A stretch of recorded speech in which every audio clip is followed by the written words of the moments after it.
novembre 2025, il est 7h à Bamako, même heure à Bougouni.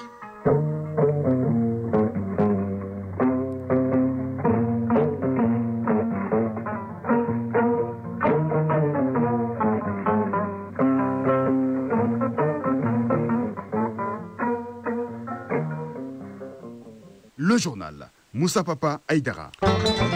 À la une de l'actualité, 150 milliards d'investissements pour propulser le Mali dans l'ère du lithium pour la deuxième fois.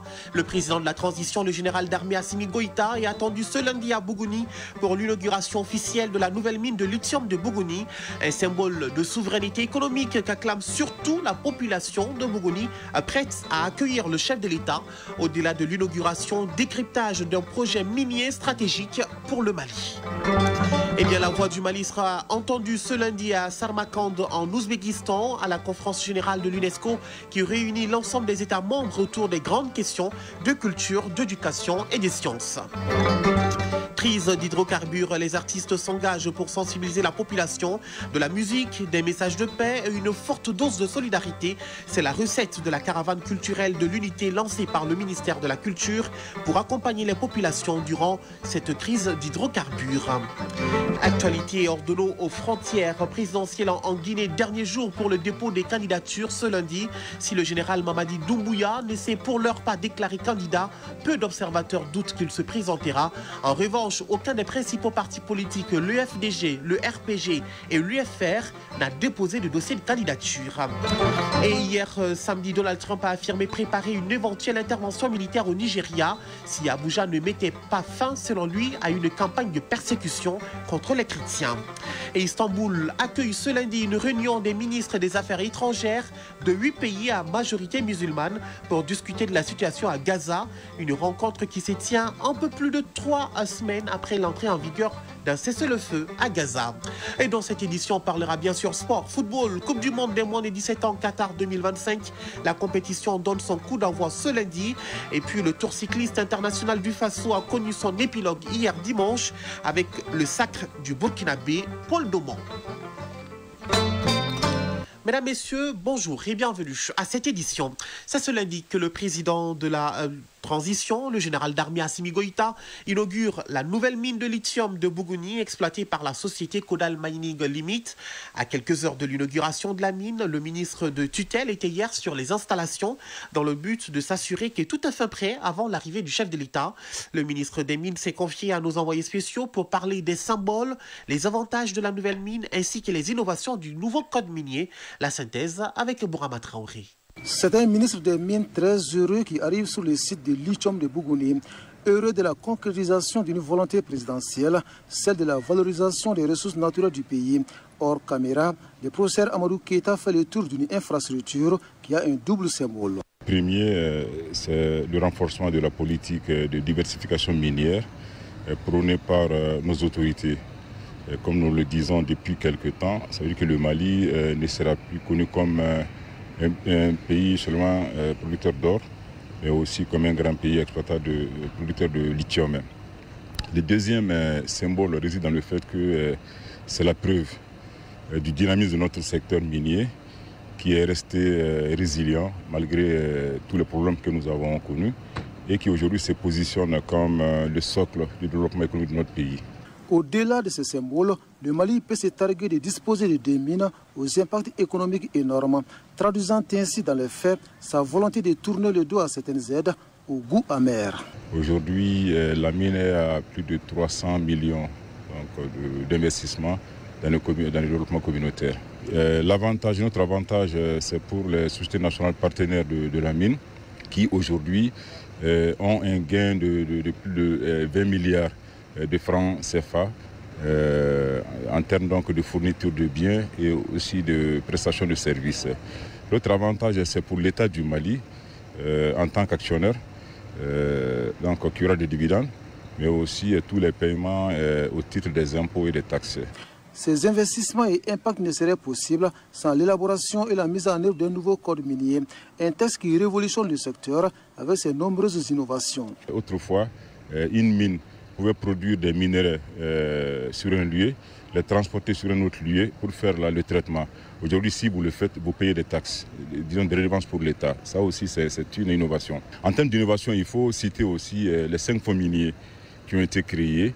Et donc, notamment les fonds pour le développement communautaire, les fonds pour le développement de la recherche, les fonds pour le développement des infrastructures énergétiques et de transport, etc. Donc, tout ça, donc, ce sont vraiment des revenus qui vont aller au trésor public et qui vont servir donc, au développement de notre pays dans divers aspects. Une autre innovation, justement, c'est le fait que les dispositions relatives au contenu local ont été extraites du code minier pour en faire une loi spécifique et qui aujourd'hui oblige les sociétés minières à recourir aux nationaux, tant en termes de main-d'œuvre que dans la prestation des services et la fourniture des biens.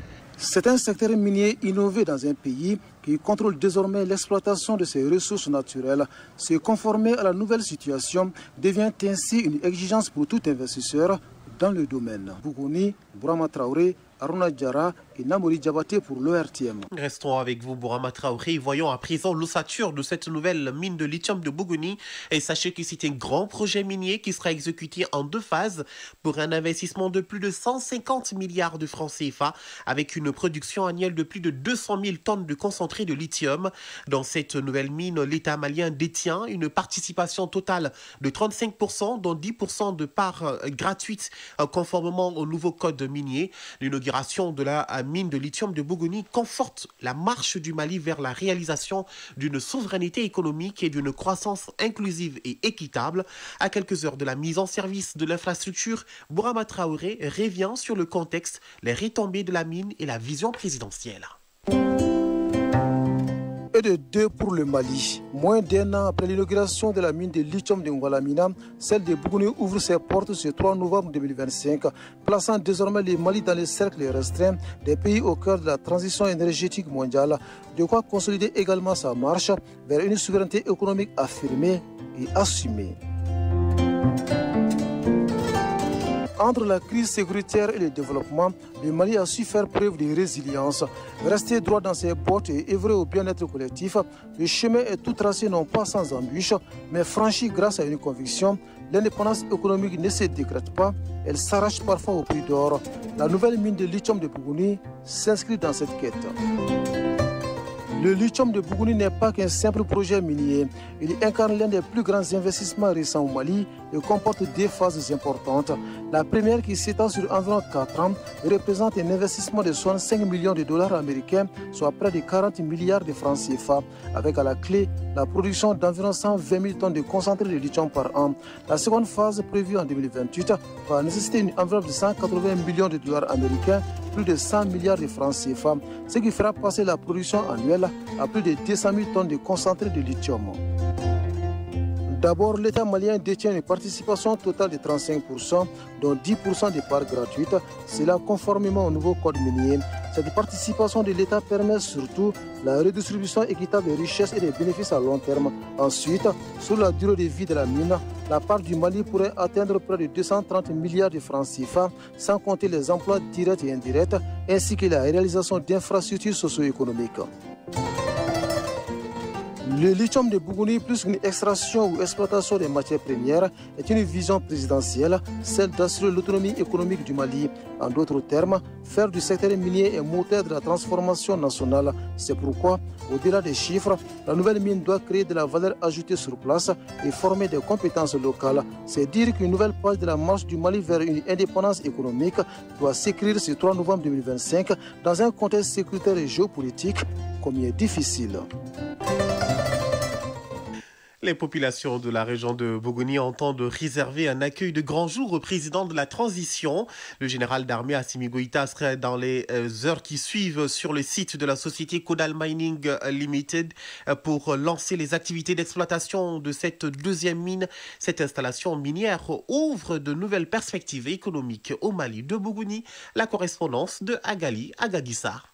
Le développement d'un pays passe par des investissements à court et long terme. Et cette mine de Bougouni en est un. Quoi de plus normal que le président de la transition qui vient dans la région pour la 3e fois, soit qui est en grande pompe. Général de brigade Ousmane Wele, gouverneur de la région de Bougouni. nous nous apprêtons à recevoir la plus haute autorité de notre pays pour la 3e fois.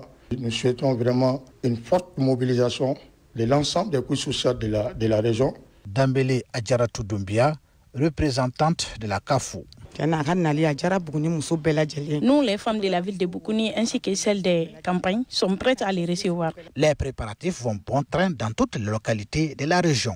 Depuis l'annonce de la bonne nouvelle, le gouverneur de la région multiplie les rencontres avec les forces vives de la région avec un seul objectif, réussir le pari de la grande mobilisation. Zoumana Sangaré, maire de la commune rurale de Tchemala Bani Mounonchi. Toute la population sera mobilisée pour la cause. Bougouni, il y a 13 communes. Ces 13 communes-là seront présentes à cette cérémonie. Les mines de lithium de Bougouni SA couvrent une superficie de plus de 97 km², un espace où sont répartis plusieurs villages de la commune urbaine de Bougouni, les communes rurales de Kola et Tchemala Banimoununchi. Général de brigade Ousmane Wile, gouverneur de la région de Bougouni. Nous savons aujourd'hui le lithium est l'une des substances minérales les plus prisées dans le monde et son importance aujourd'hui n'est plus à démontrer. Nous osons espérer que le lancement des activités d'exploitation de cette seconde des sociétés minières de lithium dans notre région ouvrira des perspectives de développement socio-économique porteuses d'espoir pour notre région. Sekou Djekte, deuxième adjoint au maire de la commune rurale de Kola. L'avantage de cette mine de lithium n'est plus à démontrer. Elle va largement contribuer au développement communautaire de notre région. En tout cas, sur le plan technique, le responsable de la société, les mines de lithium de Bougouni SA, assure que tout est fin prêt pour la phase d'exploitation. Les installations pour cette première phase sont déjà terminées et les tests de production sont également faits. Bougouni, Agali, Agissa, Djibril Bagayogo pour l'ORTM. 7h13. À présent, ce communiqué émanant du Haut Conseil des collectivités, le président du Haut Conseil des collectivités convie l'ensemble des conseillers nationaux à prendre part à la deuxième session ordinaire au titre de l'année 2025 de l'institution qui se tiendra ce 3 novembre au 2 décembre à son siège à Bamako. La cérémonie d'ouverture de cette session est prévue ce lundi à partir de 16h dans la grande salle des plénières de l'institution, mise en place terminée à 15h30. Autre actualité, crise d'hydrocarbures. Le ministère de l'Artisanat, de la Culture, de l'Industrie hôtelière et du Tourisme mobilise la grande famille des arts et de la culture pour soutenir la résilience populaire. Ainsi, le réseau KIA, des organisations culturelles et d'autres fêtières ont organisé une caravane culturelle de l'unité.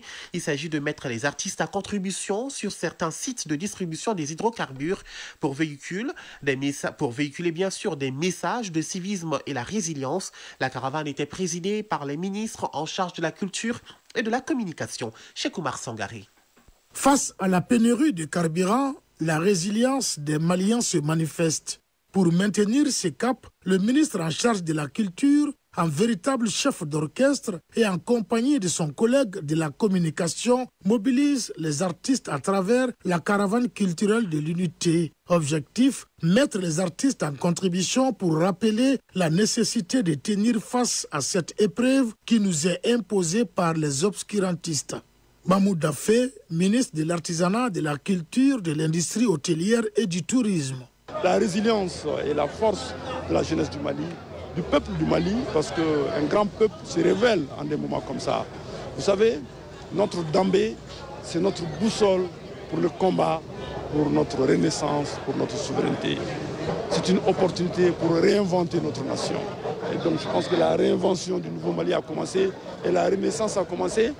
Et oui, la caravane culturelle de l'unité vise aussi à sensibiliser les citoyens sur les pratiques d'incivisme comme les spéculations des prix.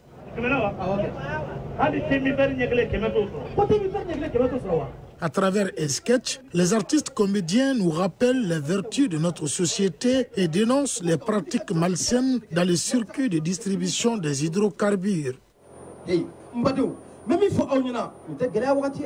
La caravane en question a comme slogan « La voix des artistes du Mali pour l'unité » et elle est organisée par le réseau KIA des organisations culturelles en partenariat avec l'Union des associations des artistes producteurs et éditeurs du Mali UAPREM et la Fédération des artistes du Mali FEDAMA. Djibril Guissé, président du réseau KIA.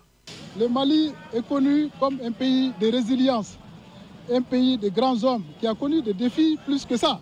Mais nous avons toujours su les surmonter grâce à notre esprit patriotique. Nchi Yacouba Traoré, artiste comédien. On est une seule famille. Donc quand la famille a un problème, on ne doit pas prendre ce problème et en faire des opportunités. Ce n'est pas vraiment digne d'un Malien. Les artistes, comme ils savent le faire, ont tour à tour pris la parole tout au long du trajet pour lancer des messages d'unité, de cohésion, de résilience et de consistance de l'idéal malikoura. Tchale Arbi, artiste musicien. À souder notre main pour supporter cette difficulté qu'ils ressentent tout de suite là. Jusqu'à faux malien, jusqu'à alibi, angamba, ambianga armeko. Leila Gobi, artiste musicienne. Nous voulons la paix comme réponse à cette pénurie de carburant. Il faut la paix et le vivre ensemble entre tous les fils du Mali. Ouassa Kouyaté, artiste musicienne. Cela témoigne une fois de plus l'unité malienne et la résilience de nous, populations maliennes, face à cette crise. À chaque étape de la refondation du Mali, la famille des arts et de la culture joue pleinement sa partition et la contribution du jour semble séduire plus d'un. Adama Diarra, équipe DH Holding. Ça permettra d'atténuer les différentes tensions dans les stations-service. Aussi de redonner sentiment de fierté aux clients. Voilà, c'était le petit sketch, monsieur le ministre, s'il vous plaît. Actualité hors de nos frontières à présent, présidentielle en Guinée.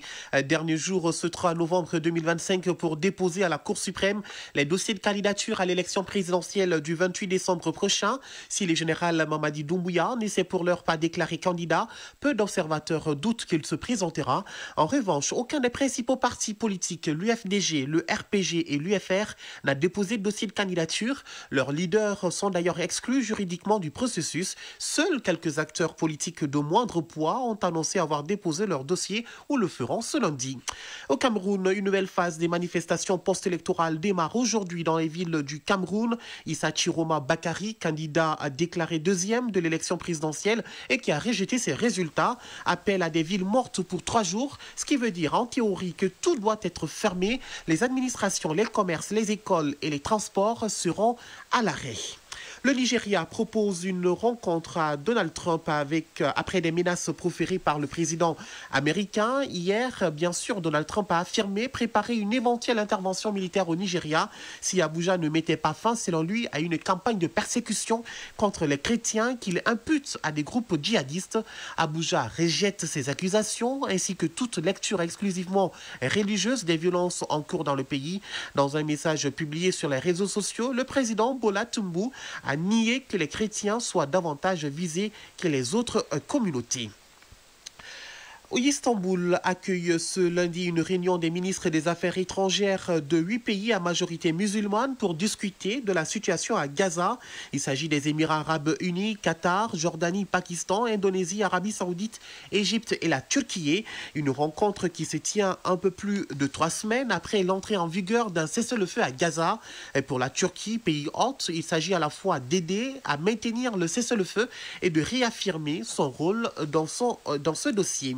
Et terminons par cette actualité. Eh bien, le pape dénonce les souffrances inacceptables des civils dans la ville d'El Fasher au Soudan.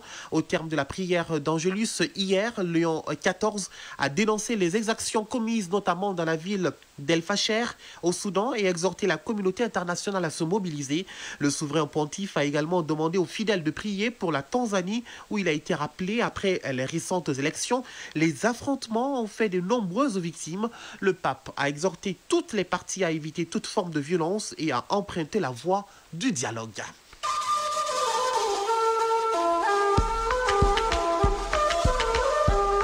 AES Actualité.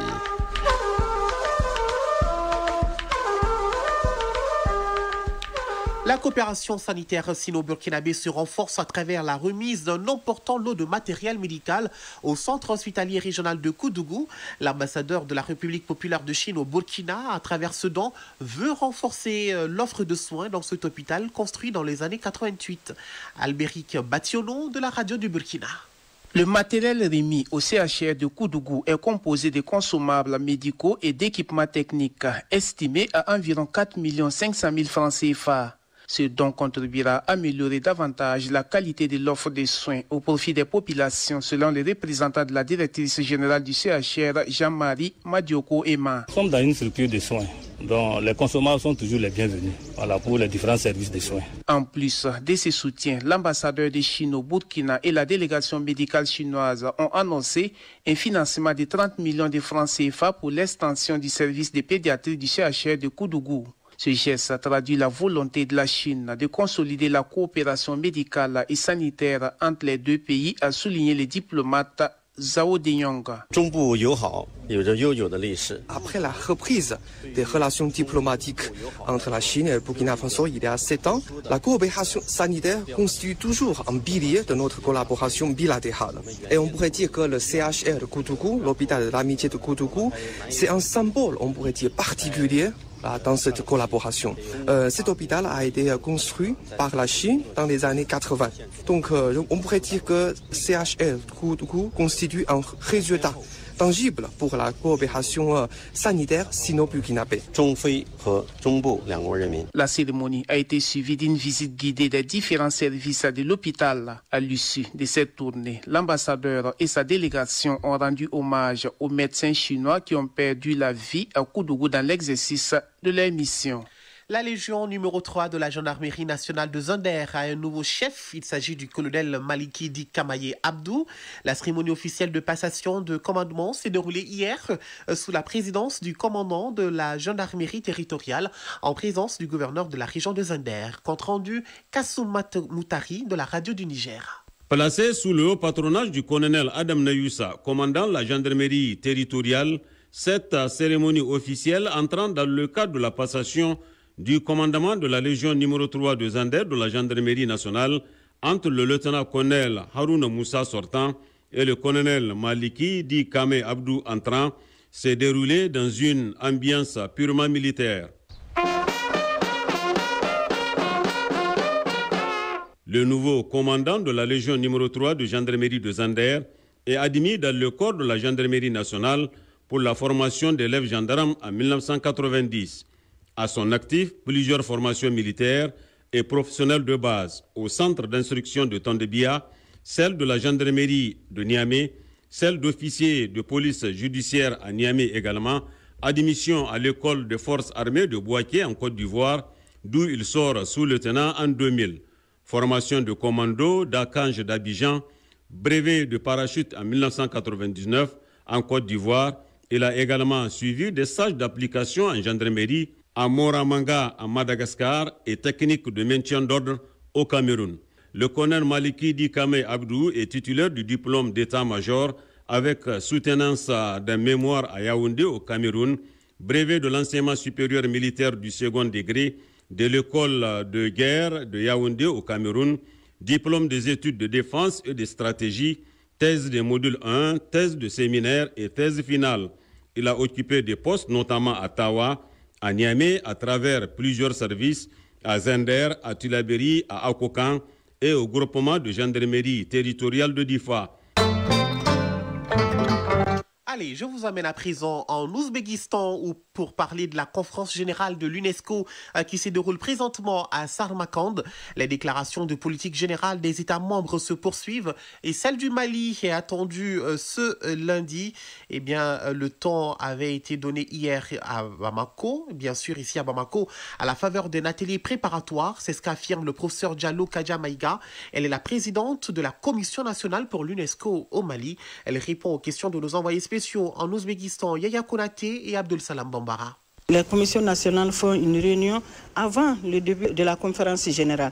Au cours de cette réunion des commissions nationales, nous partageons nos expériences, nous soulignons les problèmes que chaque pays a et on essaie de trouver des solutions à ces différents problèmes En même temps, nous partageons les expériences que nous avons dans le travail par rapport à l'UNESCO. Et ce qui est primordial, c'est que le Mali va présenter sa déclaration de politique générale le 3 novembre. Parlez-nous de ce travail de commission, par exemple. Est-ce que ce sont des projets que vous soumettez à l'UNESCO? Ce n'est pas directement des projets, mais le Mali a des problèmes, par exemple, au niveau de l'éducation. Les problèmes qu'on a à l'éducation, on cherche à les résoudre.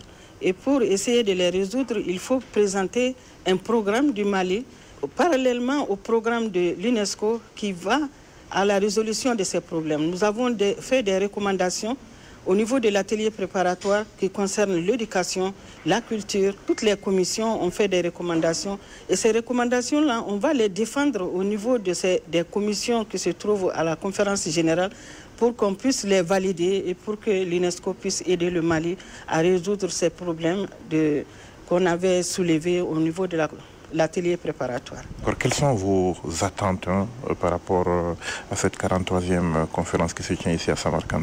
Nous solliciterons que nos recommandations effectuées lors de l'atelier préparatoire soient validées en général et concordent vraiment avec les attentes de l'UNESCO et que l'UNESCO aide vraiment notre pays à trouver des solutions dans ces recommandations-là. Vous écoutiez à l'instant Diallo Kadia Maïga, la présidente de la Commission nationale pour l'UNESCO au Mali, qui répondait aux questions de Yaya Konaté. Il est en ce moment 12h27 en Ouzbékistan, 7h27 à Bamako. Suite de ce journal, juste après cette bulle musicale.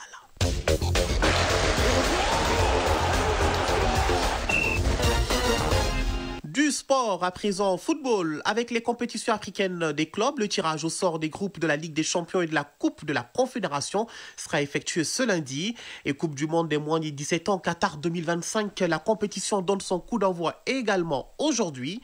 Le Tour cycliste international du Faso a connu son épilogue hier dimanche avec le sacre du Burkinabé Paul Doman.